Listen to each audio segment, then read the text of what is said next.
So as I said, as she said, my name is James Anderson.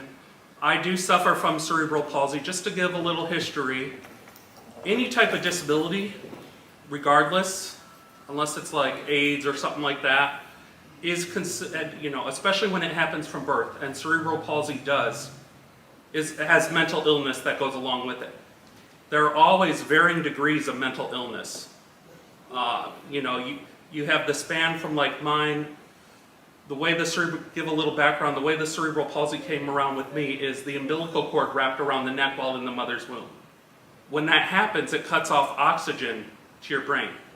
Typically, when that happens, you have to have the baby has to be a C-section baby in order to save the baby's life. So,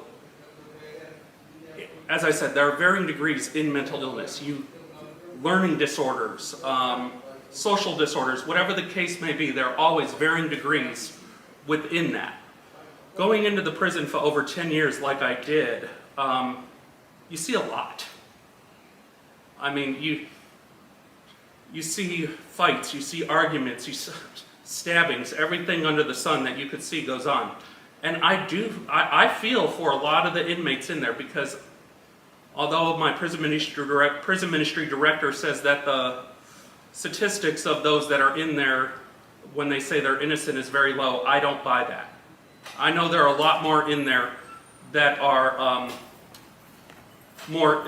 innocent more than what the statistics say, because I've been around a lot of them. Yes, you do hear in the prison system about, oh, I'm appealing this, I'm appealing that decision, I was innocent. You hear that, but there's a certain boundary you cannot cross versus, like, it's called getting over familiar. And that's part of the mental illness there is, for the inmates, is trying, you learn how to say no pretty quickly in the prison system as a volunteer. Otherwise, you're probably not coming out. You're going to remain there with them. And they will try you as a volunteer when you go in. They want to see how far they can push you, how far they can before you crack. It's very much, I'm not going to say all, and I'm not going to clump them into a category, because each individual is a bit different in how they react, what their behaviors are, but as a volunteer, I could always take my lunch into the prison. Yes? Were you ever faced with a mental health crisis during that time where you had to intervene and help advocate for that inmate? That the problem is that's again getting over familiar. So they put a buffer on us, okay, to protect us. I mean, Donovan State Prison, we have to go through rigorous training every year, 4 hours worth of videos, paperwork, background check every year. And it also depends on, that question also depends on the level of the prison. As you know, there are lockdown, and then there are what we call conservation camps or fire camps or honor camps, as we call them, where you have the inmates out there cleaning up the brush, contracted with CAL FIRE doing that. And that's more so a lower level style prison. The struggle for the inmates I see going in is the social interaction, appropriate social interaction. And I mean, a lot of people have appropriate social interaction problems. I do, from time to time. Yeah. But the statistics of where the mental illness gets way worse is after 10 years. If you are incarcerated, if an individual is incarcerated for more than 10 years, the statistics of mental illness skyrockets through the roof, significantly. When I was volunteering in Donovan State Prison, and I talk about the overfamiliar, there was a little buffer there for me because I know sign language, and I do sign language one-handed, which is not easy.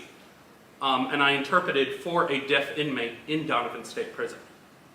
So when I say getting over familiar, typically that's the standard, but it was a bit of a different relationship between me and him, because he only knew what I was saying, and I only knew what he was saying. So there was a little bit of nobody else in our ministry knew sign language. So while most of the time, as I said, you can't get over familiar, I kind of had that little leverage there because we already had that small bond, if you will. But going back to a little bit to the cerebral palsy, as an adult, if it were to happen, it would be called a stroke. It's on that spectrum. But a stroke happens over time, cerebral palsy happened while in the mother's womb. The umbilical cord being wrapped around the neck that causes all different types of disabilities, not just cerebral palsy. But the neat thing is, yeah.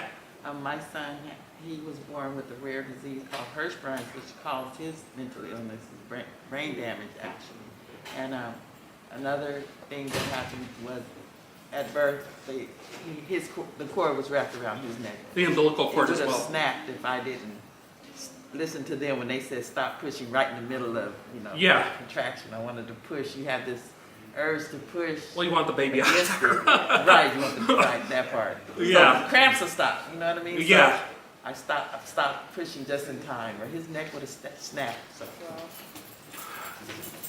And Hello, Sherry. How you doing? Hi, how are you? I'm fine. Hi, Vicki.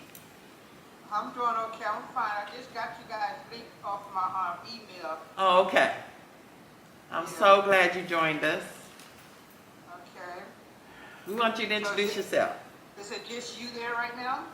No, it's a room full. Hey, Oh, A table okay. full. How you doing? Good. Hi, Vicky. A gentleman was just talking, we don't want to cut him off either. Huh? He's recording. Okay. He's recording. Yeah, but we want her to introduce herself too. That's fine. yeah, that's fine. That's fine. Yeah, you see everyone? Yeah. Yeah, I do. This is Vicki. Glad to have you, Vicki. Okay. So as I said, the umbilical cord being wrapped. I'm only repeating this so I can remember where I'm at. It's a struggle. I founded this nonprofit. Actually, I've been wanting to do it for about 10 years or so. The issue is, and with most cases with people with disabilities from birth, especially those with, as I said, mental illness is prevalent across the board during birth. But the issue with me to be able to get it started was my mom and my brother were my court-appointed legal guardians for 20 years. From the time I was 18 until July 8th of 2021. So we're going on 20 years there because I'm 40 now. And so if they had said no, which they did a lot, it wasn't happening. It was not happening at all. So I had to fight my family in the court system, and I struggled with that because I knew there was probably going to be some blowback from them doing so, which there was a lot of blowback to the point that my mother and my brother won't even speak to me anymore. Why do you think Other they than the did? phone. Why do you think they were against it? My brother says it was protection. However, I think it was more of a power trip because a lot of times with the conservatorships, which I will admit, limited liability conservatorships do help in most cases. But like everything, they can also be abused. There are people that will have their families conserved, and because they know once they're conserved that the family who's the conservator That's control. has control of the money. So what's to prevent the family member from going out and buying weed for themselves and not using it for the proper context of what the conservatorship was put in there for? Isn't that illegal? It is illegal, but I mean, hey, Sometimes you don't have the, the you have to wherewithal prove fight it mainly, and people can get sober pretty quickly if they're going to court. So Do you guys help with conservatorship? we can help with the paperwork. I can't give legal advice. I'm not an attorney. Okay. But my area comes from experience, being disabled my entire life. And I've always said experience is way better than any degree out there. That's right. I'm going to give Mike the floor here in a minute because he's also a Vietnam vet. And he also suffers from mental illness being in the Vietnam. So I'm going to let him speak here in a minute a little bit about his struggles. But just to give a little intro, and then I'll come back and talk in a minute, and we can open it up to the floor after that for a lot more questions for those that have it. But Mike was my very first client before the foundation was even actually a foundation. I've seen him grow tremendously throughout working. Years ago, he would have never been able to say no to his daughter it would have been him just, you know, basically suckering up to her and doing whatever she wanted to. I saw it consistently. But the more he worked with me, the more he, you know, I saw the growth, and he's like, You learn that self-advocate. he learned to self-advocate, correct. And that's the main mission of the nonprofit, is to learn how to self-advocate. You know, you're not going to always have, and this is the thing kids don't understand, you're not always going to have your mommy and daddy walking you through life. One day they're going to be 6 feet under, unfortunately. Absolutely. And so you have old time saying, older than Mike, I think, which he's about as old as Moses. Sometimes you got to pull it up by your bootstraps and move on. So I'm going to give Mike the floor real quick and let him come over, and then I'll come back. But you know, in prison though, the voices are not heard. No, they're not. They don't have a Unfortunately, voice. not all the time. And I'll talk about that a little bit. Some stuff that has happened even before I went in there about once Mike gets done about certain laws that were set in place because an attorney fought it for the inmates.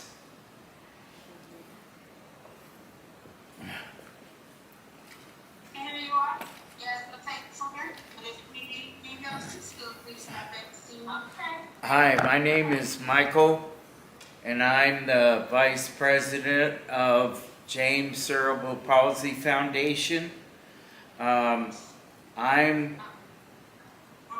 job at the moment is we're looking for services that the VA can implement with us so that we can help the vets that are on the streets. We can help vets that are mentally disturbed. We can help vets that are homeless and having nothing. Okay, I see a lot of vets on the street, a lot of vets.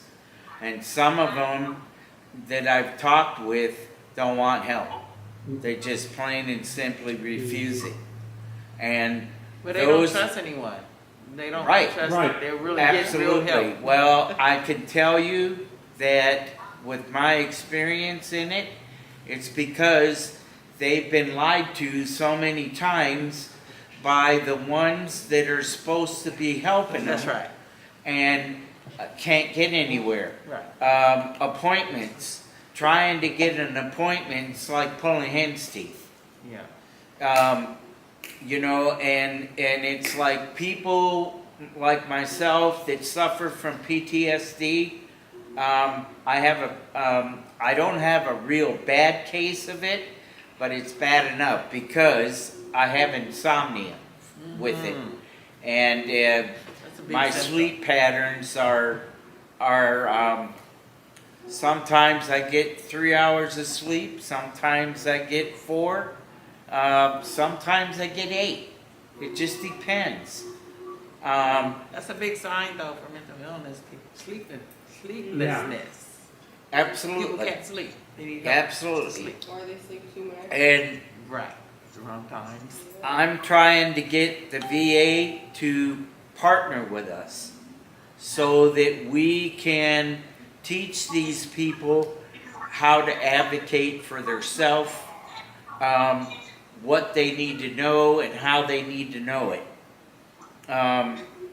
That's my thing. You know, I mean, Jay helped me work through this with VA, and wow, what a big help. I mean, you know, I was kind of wild when he met me. You know, incarceration and people who serve in the military, their traumas are compared, like Yeah, PTSD and yeah.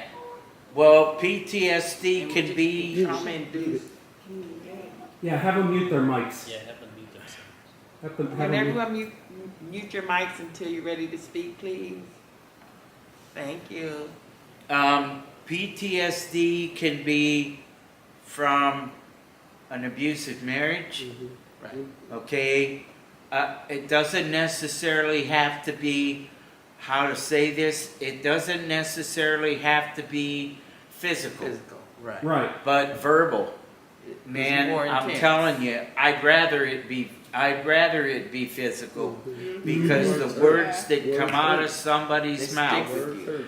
they hurt for life. Yes, you It can't changes take them people back. Yeah, a lot. yeah. Yeah.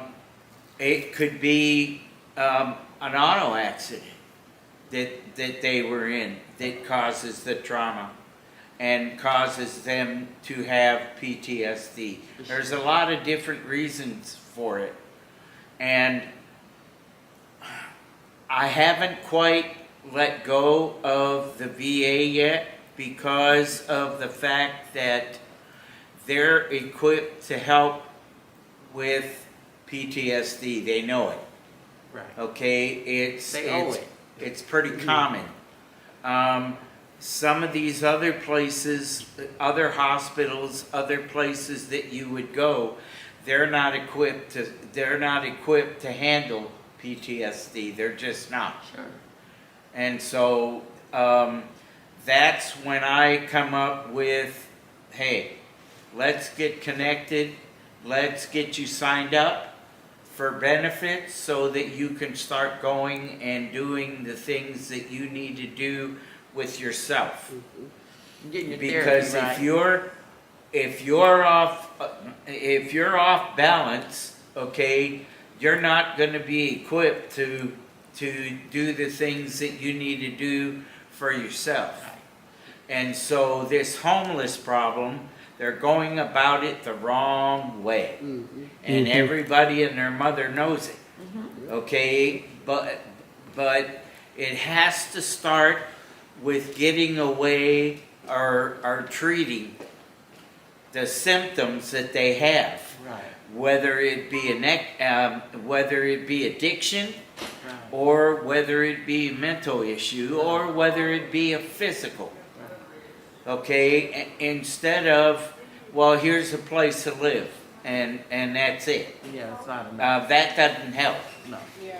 And enough. so all these tents that they're putting up, I'm sorry, but you know, the only thing that does for me is get them out of the cold. Yeah. But where is the help to get them Better. productive? Right. Yeah. That's That what part. I'm after, is to get Yeah. them productive. Right.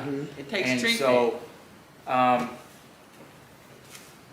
I'm sold out with this. I mean, you know, there's a lot in it, and I'm learning as I go.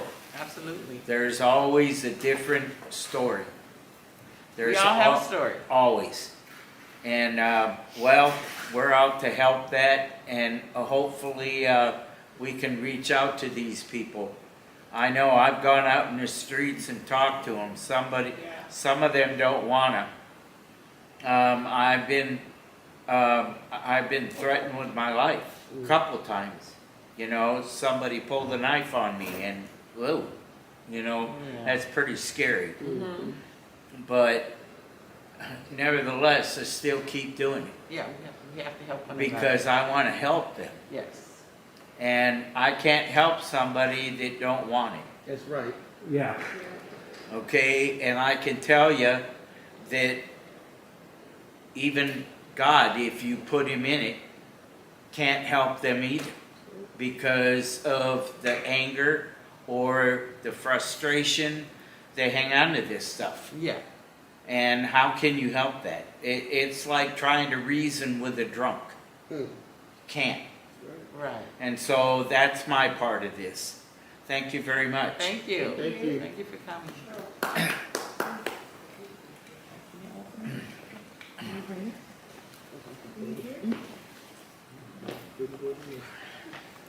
After you, I want to hear from Yusuf and his mission. Okay. Is that now? Oh, I think, okay. Yeah. So I did want to touch on a couple things real quick before I forget again. Cheryl had talked a little bit about the rights that people who are incarcerated have. They do have very little. But as I said earlier, there are two rights that especially came down from the Supreme Court by two different attorneys way before I started doing prison ministry. that the Supreme Court, U.S. Supreme Court basically said, no, these inmates have the same rights as those on the outside. First is to the religious services. And second, under the ADA. They are covered under the same Americans with Disabilities Act privacy and stuff protections. I'll give an example. For example, if the yard goes down, most all the inmates have to get down on the ground. Right. Which, before the Supreme Court ruled, so did those with disabilities. But now those with disabilities, whether they're deaf or hard of hearing, or whether they have walking conditions, they're allowed to stand at attention right where they're at, so that they don't have to get down on the ground for their own safety. Yes. Can I ask how maybe a CO would be able How to would they know? identify that person? Yeah. Are they wearing like a? They're wearing a bright color? yellow vest. Okay. Oh. At all So times? at all times. Okay. And they have to for their own protection, so that the COs can differentiate between who is disabled and who's not. Awesome. Now, there are different color vests too. Like there are people who have earned the right to have yard work, such as if a person who's in a wheelchair needs to be wheeled around. There's somebody who has been, for good behavior or whatnot, has been cleared through the CRM, which is called the Community Resource Manager, who was essentially my boss when I was in Donovan State Prison, at the prison side of it, not at the ministry side of it. And the CRM has to approve those inmates who want to assist in like wheeling an inmate who needs a wheelchair back to their cell, or wheeling them to the dining hall. There are various programs there for them to get involved in. I can tell you that the state of California, it used to be just called CDC, California Department of Corrections. They added the R in there for rehabilitation. I think we can all agree they sucked at rehabilitation. Yes. Yeah. But they have failed our people in there. Yeah. Yeah. It's California Department of Corrections and Recidivism. Did they? Oh, I love it. I love it. Threw me there. Now I will tell you there are two things I've learned in government over the years, and Mike knows where I'm going to go with this. First, if it makes sense, why would they do it? Oh, gosh. True. And second, there are 4 types of speeds to anything: slow, slow, slowest, and none. Yeah. And 99.9% of the time, it's the none. Right. You're right. And unfortunately, and I did not want to bring this in, but I think it's only appropriate to, the majority of the population in the prison system is colored. Yep. Statistically, it's wrong. Yes, it is. I will admit that. It's There- racist. It's racist completely. I'm not going to deny that. There were certain things that happened in the prison when I would go in there that hurt me on the standpoint of human rights. Absolutely.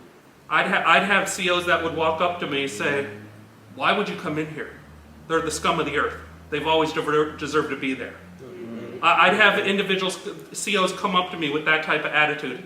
And I'm like, well, the thing is they were also created by God. Not everybody is God's child. Right. But they've all been created by God in His unique image, and every single one of us on this earth deserves hell. Period. There is no one different in the realm of sin-wise. Yes. Touch on also the medical side of it. Oh yeah. Medication in the prison system is huge. Yeah. It's massive. It seems like the doctors in there would rather have them up on drugs than they would actually rehabilitate them. I saw that time and time again. I couldn't tell you how many people I actually have to see go to the med line, and have to be, because there would be those inmates that would not swallow their pill.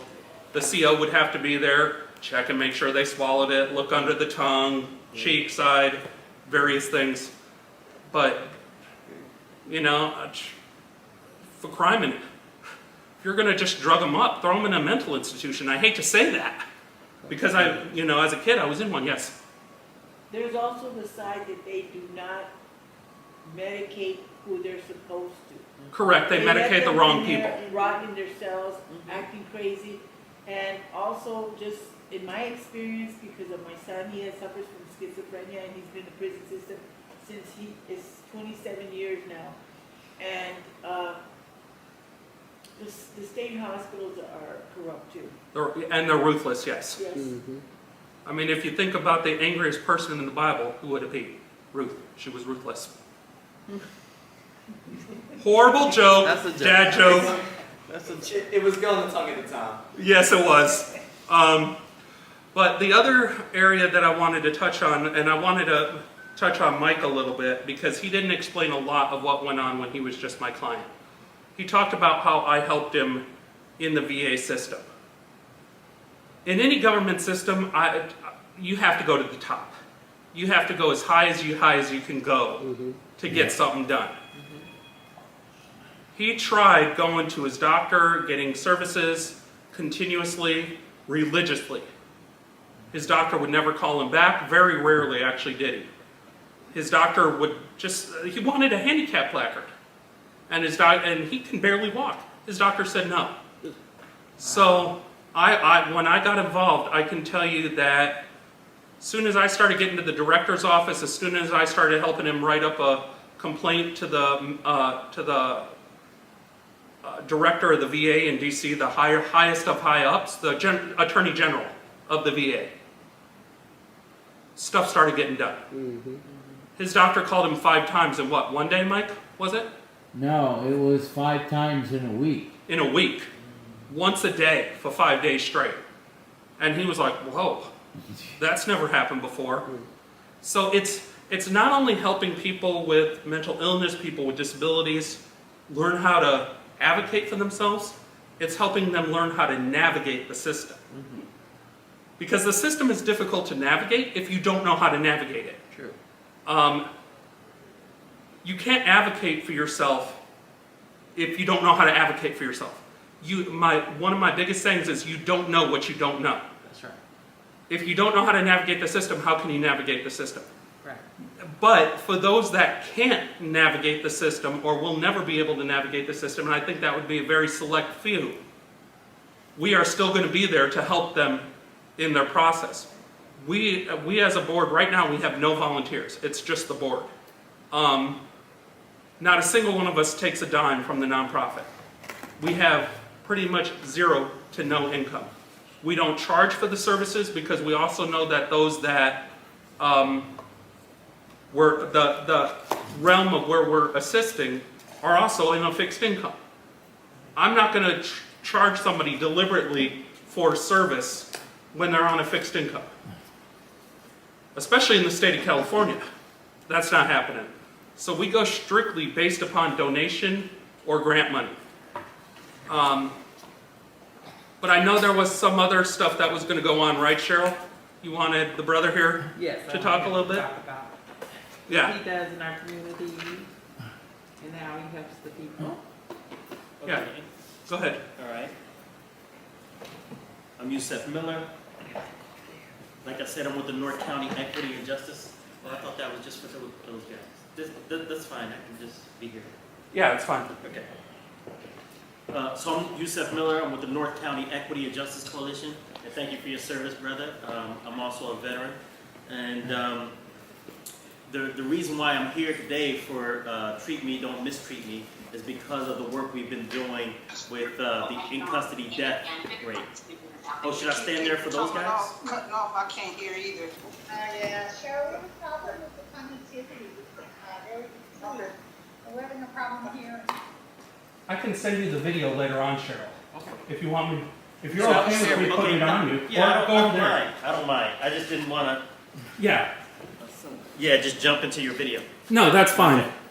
All right. So, James, do you want me to make you one? So again, I'm I can see the Yusef guy Miller. in the video, I'm with the okay? North County Equity and Justice Coalition. And for the rest of you guys' meetings, I'll be virtual.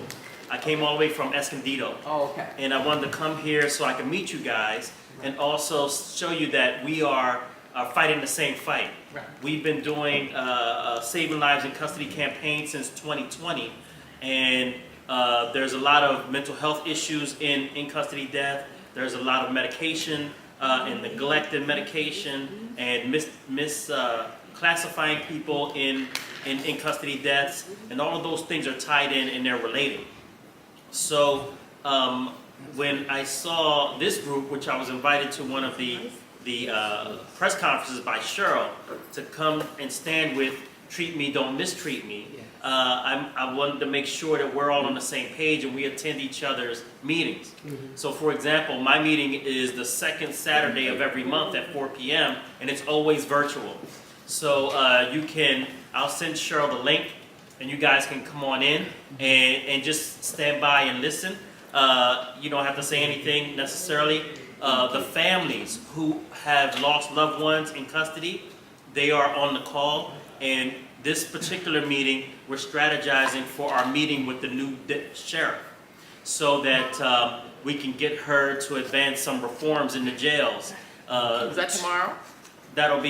Tomorrow is our meeting for it.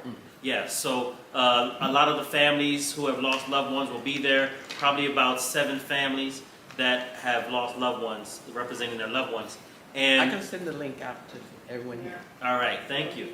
So 2 things that we're going to focus on, along with them talking to the sheriff, is that the sheriff department has denied the request from the Civilian Law Enforcement Review Board to put policy language into their documents to say that deputies will not associate with white supremacist organizations and extremist groups. They said they have enough legislation or statements to talk about it. Everything in their policy is vague. It doesn't relate to it at all. And then the Dr. Weber's bill that also talked about it for statewide, they said that's enough. We say that's not enough. We have a huge issue within San Diego County on racism, and with our sheriff's department and our police department, each one had an individual study done on their race relations, and as everybody here knows, they stop on the street people of color multiple times more than our white counterparts, police and sheriffs, and they incarcerate at many times more than our white counterparts in the jails. The only place where it differs actually is when it comes to in-custody deaths. With in-custody deaths, it's a higher rate of our white counterparts dying. But we're not focused on anything but saving lives in custody. That's what we do. Saving lives in custody, period. Now, when I say that, this is not an all lives matter kind of statement. This is just that the racial breakdown is not significant enough in the minority aspect for us to make that statement. But that doesn't matter. Yes. We know definitely that the system is biased and racist to begin with, and a lot of people that work in there, not saying all, are in the white supremacy group. That's what we believe, and that's what we know. And we need local language to say that these deputies will not associate, because the way they try to get away around it is if the deputy or officer does something wrong and it's not mentioned in their policy, then they didn't do anything wrong, right? Even if we know it's wrong. If it's not in their policy, they didn't do anything wrong. So for example, in Carlsbad, we were working with a case, this guy, Cox Harshaw, and he was beat down by law enforcement. He had a mental health issue. It was on the streets. He survived, but it was just wrong and he got beat down. And what happened was, it was at night when they came to talk to him. He was talking to the medical people. And he got a little loud because he thought they were disrespecting him. So the officers came to put him in handcuffs for getting loud. It's a black man getting loud at night, so I guess it's a crime. So anyway, they approached him from behind and tried to handcuff him. Any one of us that gets approached from behind and grabbed by the wrist at night, we're gonna fight, right? So he fought. And he got beat down and tased. So when we took that to the police department and said, hey, what's going on here? They said, well, they didn't break any rules. I said, then your rules are flawed. Because everyone deserves the right for someone to come face to face with them, introduce themselves, and then talk about, especially if they have a badge and a gun, a lethal weapon. They should come to the front and say, hello, I am officer such and such, how can I help? Maybe that will de-escalate the issue or whatever it is, but grabbing someone from the rear, initially it escalates the issue. So these are the types of things we want to get changed in the policy. We think a local language that says that deputies and police officers should not be in gangs. They should not be in white supremacy groups. They should not be in extremist groups. Is a no-brainer, but they denied it. So we're asking the clerk to resubmit that request, and we're asking the families to also push for that request once we meet with the sheriffs. Yes, ma'am. Also, I believe there should be consequences for that. If they're participating in white supremacy and they're lying about it, there should be consequences. They should be punished. Yes, Correct. that's part of the language. That's part of the language that was submitted, and but they rejected it, and we're going to have it resubmitted, and CLERB is going to resubmit it, and the families are going to push for it when we meet with the sheriff's department. And the other thing that yes, ma'am. Sorry, is the Masons a part of that group as well? Masons. The Masons. The Masons. The Freemasons, Freemasons? they are not extremist groups, as violent extremist groups. They may have some I feel like they ideas that people don't agree with, yeah, but they don't. absolutely. But they don't. They don't have a proven track record of harming people. They're not active mainly Right. in that area. Yeah, not in that area. So they probably, and that's one thing that the police department and the sheriff's department is saying. They have to define what an extremist group is, and we say, well, a starting point could be to go to the Southern Poverty Law Center, which has been studying all the extremist racist groups and anti-Semitism, anti-black, anti-woman, those groups. They've been listed for years. Yes. I have a question. How come we don't force or whatever police officers to stand before a body or something in their swimming trunks so we can see what they're covering up? There used to be a time when cops wore short sleeve. Now they're wearing them all the way down to cover up all them tattoos, all them, like you're saying, organizations they belong to. I think that it would be a lot less black people being killed if we knew we are somebody like you said, no, we don't want that one in our neighborhood. This one can be, but not this one, you know. It just seems like something like that would help if we could see what they are associated with. If they wear that on their bodies, then it'll work. But there are some who don't, and when they come in, they have it initially where they check their tattoos and stuff, but that's it, as far as we know.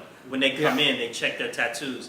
But we need to, when they found out that they belong to those, they need to be either, like we said, either fired or arrested if they've done something connected with those that violated somebody's civil rights. And the other thing that they rejected was to have law enforcement and staff scan going in and out of the jails because of this drug and fentanyl crisis. We asked for them to scan everyone. The clerk also picked up on that and said they want to have everyone scanned. They said no, it's going to slow up the system. And then the worst thing, the craziest thing they said, here's what they said, this craziest thing. They said that it would make the officers feel like there is a breach of trust, that the community doesn't trust them. Right, everybody. When they said that, everybody got on the call and was like chiming in. What are you talking about? We don't trust many of them. And the breach of trust is also in the community. We don't trust them from the beatdowns that we get, the arresting. Like the gentleman said before me, that mental health is overly policed and overly incarcerated. The homeless is overly policed and overly incarcerated, which a large percentage of homelessness has a huge population of mental health, and they're over policed. And then when they look at your skin color, and then that complicates it and exacerbates it even more. They're being criminalized. That's what they're doing. They're criminalized. That's right. So this is what we've been doing on a general perspective, and when it comes to in custody deaths, we have a huge number. We have a number of mental health issues where the sheriff's department didn't do their job, the police, in classifying them properly, removing items that they shouldn't have had. Some of them shouldn't have been in jail in the first place. They should have even went to a step-down unit or crisis unit or drug addiction unit or whatever it was. But they think the solution for mental health and homelessness, and race is Drug bars. addiction. Yeah, and drug addiction is behind bars, and we're trying to decriminalize mental health, Right. decriminalize drug addiction and crisis from drugs, and decriminalize homelessness. Right. I'm sorry, I have to ask. You Yes. said this is only the sheriff department? I mean, does this also cross over to CDCR? Our campaign is in the sheriff's department right now. That's why I'm talking about sheriff's department, and that's why, of course, it transfers over to everybody, police and everyone. But my campaign is directed at the sheriff and her department, because the sheriffs run the jails. They're responsible for the jails, not the police. But when it comes to over-policing the homeless and mental health, the police officers are doing that, and so are the sheriffs. So when they did the 2 studies on the police department, and they did another study on the sheriff's department in their race relations, they found that they over-police and over-arrest people of color, as you all know, multiple times high, right? And then the sheriff's department had the audacity to think that their results would come out different. It was hilarious. But they actually paid for their own investigation, their own study. That's crazy. Yeah, they paid for their own. And then when it came out, they were like, what? You know? Yes, ma'am. Is I don't know how to word this question. So, do you guys work with helping like defund like the gang unit? There are people that we are allied with, like Okay. pillars of community. So what we do is we take our campaigns and we work across the table with other groups, and that's why I'm here now, Yeah. right? To make sure that we're on the same page. We've been doing this since 2020. You guys are doing what you're doing. We're all doing the same things, and we should be working together, especially when AB 2343 is resubmitted, because if you guys know, AB 2343 was the Saving Lives in Custody Act. That bill was by Dr. Akilah Weber, and it was denied by the governor this past year, in November, I think it was. And he said some garbage about why. So there's going to be resubmitted this year, and we need everybody, right? All of our types of groups.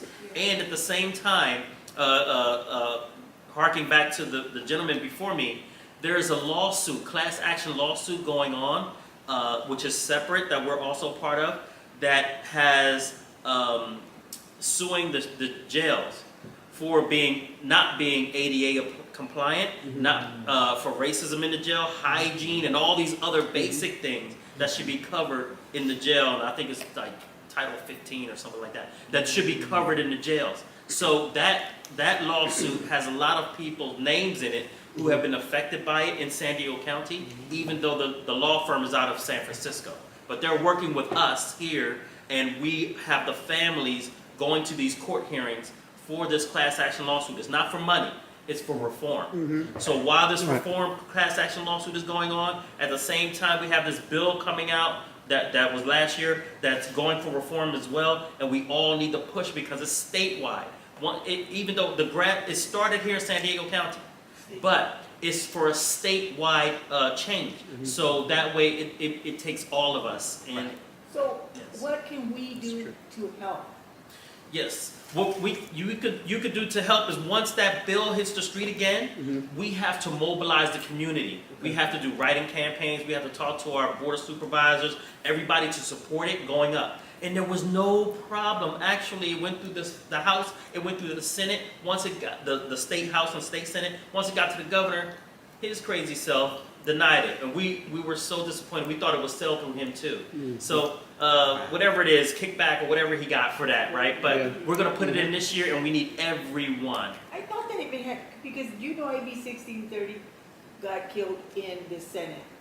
But if it went through the Senate, what prevented him from not signing the bill? I thought he had to sign it once it passed the Senate. No, he has the final approval, and then once he disapproves it, he has to write a letter on why. So you need to find the letter on when he denied it, when he vetoed it, and see what his reasonings were.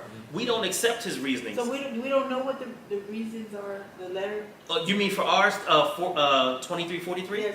Oh yeah, we know what that is. I thought you mentioned another bill. No, either way. Okay, yeah. so no, with this one, he said because one of the things that our bill was asking for were 2 more seats on the investigative body, the BSCC, the investigative body of the jails, and they didn't want to do that.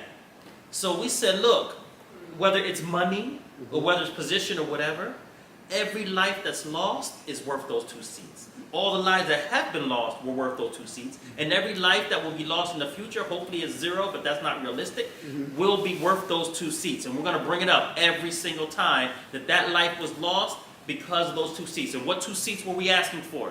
We were asking for a medical specialist on the investigation and a mental health specialist on the team. And I say, instead of getting rid of those 2 seats, we should add a 3rd, because we should have a homeless outreach expert also. Amen. Yeah. Yep.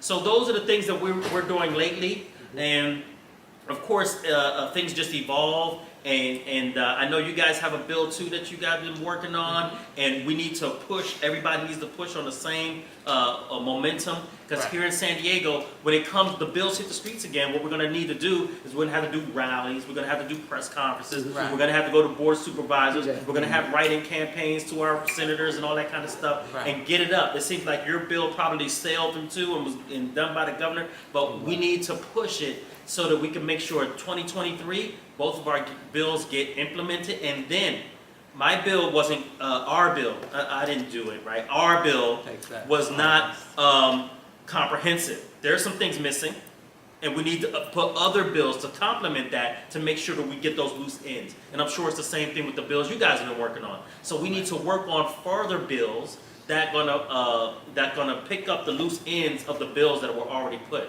And Dr. Akila Weber, she's been asking us for bill ideas anyway. So one of the bill ideas that some of my sisters that are in the North County Equity and Justice Coalition, she was prior incarcerated, and she says, and everybody probably knows this, that if you have a baby incarcerated, you are shackled. You're shackled and you don't have any loved ones there. This is inhumane. So we want to put a bill that says that they should not be shackled, and they should have at least one family member or some loved one there during that very precious time of life. Right. So that bill went through a couple years ago, and it was denied. And I don't know if they've ever picked that bill back up again, but we should do it if they haven't. We should. So this is what I'm here for, to make sure that we come alongside of one another. We're fighting these same fights, and we can come together as a group to do those. Do you have our email, or better yet, do you have my email and my phone number? Because I want to give it to you, because I want to... I'll take any information you guys want to give to me, and of course, me and Cheryl is connected, and me and several of us are connected here. So I will make sure that we all have that, and the link for tomorrow at 4. Right. I'm going to give it to Cheryl. Cheryl's going to shoot it out to everybody, and all of that, because I was on the group email that came out for this meeting. But for future meetings, since I'm all the way up in Escondido, I'll be on the computer. Right? That's fine. So I just wanted to come and meet you guys that are here, and we can get this thing moving together. Thank you very much. You're welcome. Sharon. We have 5 minutes left, I think. So there's a couple things I want to touch on too, that I thought about while you were speaking, and thank you very much for that insight. I do agree that there should be more seats on that committee. But one of the biggest things I want to touch on is another thing that I fell into the bracket of being asked when I go into the prison system and stuff is, why would you want, and it kind of is similar to the question I initially stated in the beginning, but why would you want to work with murderers, rapists, pedophiles, the whole 9 yards? And I have to tell people, look, if I go in there and work with them in that mindset, it's going to be a really bad day for me. So I don't go into the prison with the mindset of, what crime have you done? I go into the prison with the mindset of, you're human. Yes, absolutely. And you need to be treated like you're human. Absolutely. One of the other things is, and I just had a brain fart. Happens. Senior moment. Come on, Mike. What's up? You're in his head, Mike? He's always in my head. That's beside the point. The system is inhumane. It very much is, and it's broken completely. Oh, no, it's not broken. It's the way Well, yeah, correct. Designed it to be. Yeah. Oh, that was the thing. I do not believe in the death penalty by any means. I think that should be abolished across the board. Thankfully, the state of California is a death penalty state, but I can't remember the last time they ever performed a death penalty. But they are a death penalty state.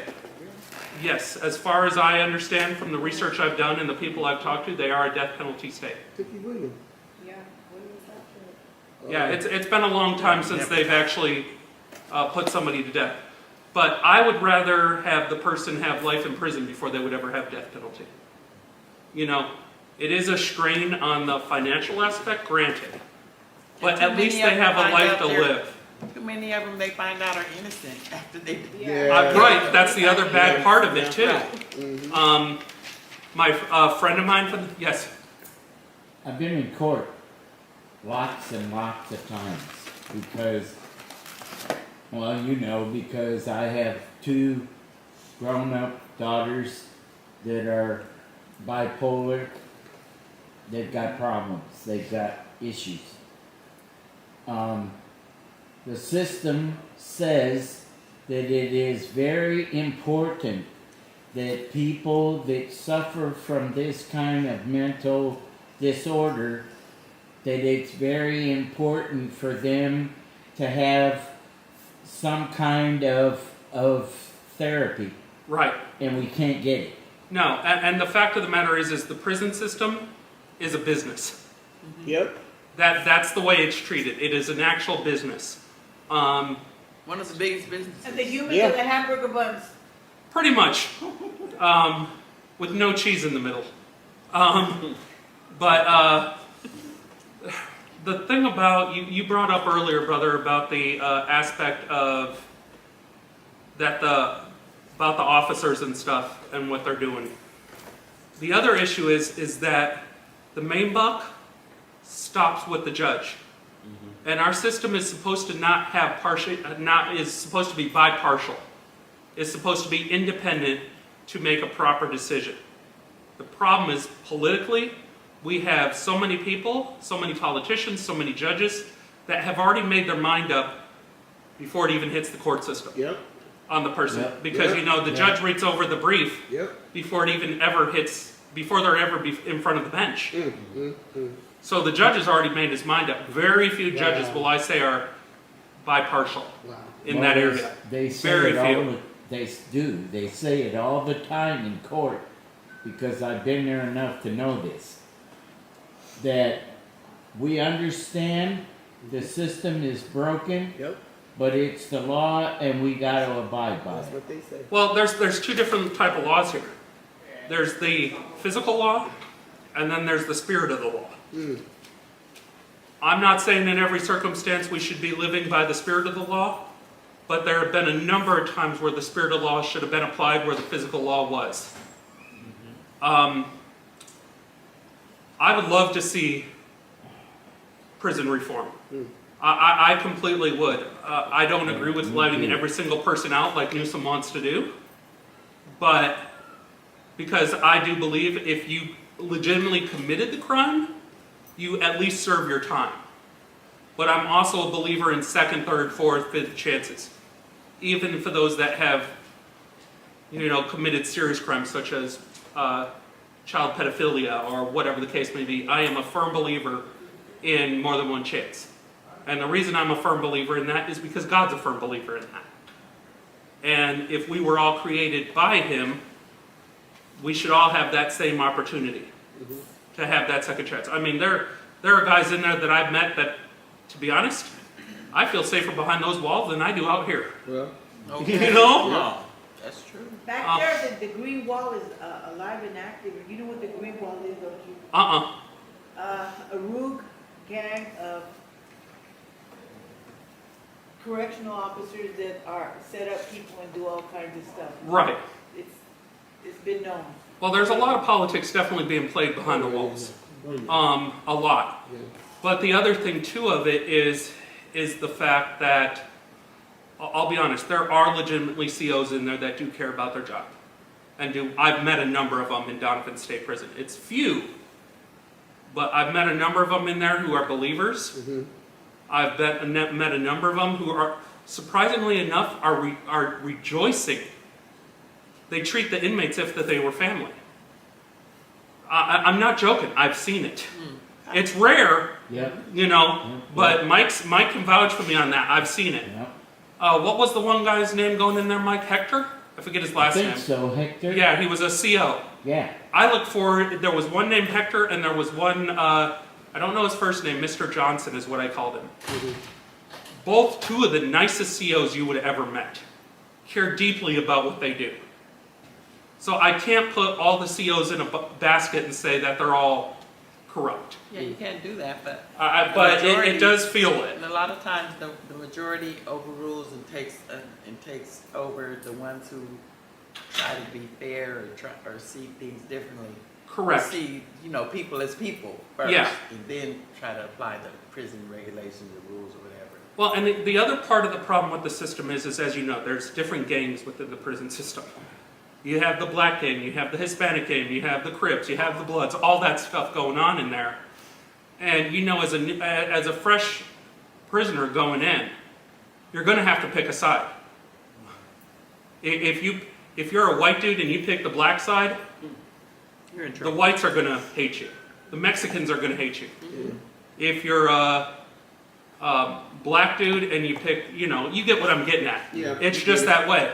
The problem we have, though, is within those gangs, as you know, there are hierarchies, and if you even remotely turn on the gang you're a part of, you're good as dead, which is why they have to go into protective custody. But I'll be honest, the COs in there that I've met that just are like, why do you even come in here? They would rather see those guys dead. The other problem, though, is protection, and I'm saying this only because the recidivism rate of suicide amongst correctional officers is also high, extremely high. When I was going into Donovan, we went in there one time and they had a box with a CO's name right on the desk. You were talking about how we should all be wanted and stuff. They don't want by any means, they don't want the correctional officers, nor do they want the volunteers that go in there. Very rarely do they. But in most cases they don't. But there was a box kind of like this sitting right there on the table for donations for one of the COs. Donovan State Prison has a shooting range to keep the skills up for the COs. After a number of the COs had done their, kept their practice up, the CO who was watching the shooting range after everybody was gone took a gun to his head and blew his brains out. I wasn't in there when that happened, but I was, when he actually did it. But I remember seeing that box and my heart broke. Because while I agree that there needs to be more protections for inmates, I also agree that there needs to be some health mental evaluations for COs as well. Absolutely. Within that. Only because of that. Because, look, you got COs that are working 15, 14, double, third shifts because they don't have enough correctional officers. And why? Because of the correctional officer behavior. Mm-hmm. And so I see all aspects. I really wish they would root out their own trash, and then that way it would make it better for everybody. If they were on the inside rooting out their trash, we're on the outside talking about that trash, and then we come together to get that removed. But until they do that, it makes it harder for everyone else. Right. Well, but the problem with that too is the fact that Blue's not going to snitch on Blue. That's right. In most cases, they're gonna back each other up. But I know we need to get going, so I appreciate you guys allowing me and Mike to come out and talk. Thank you, guys. If you have questions afterwards, just ask. All right. Thank you.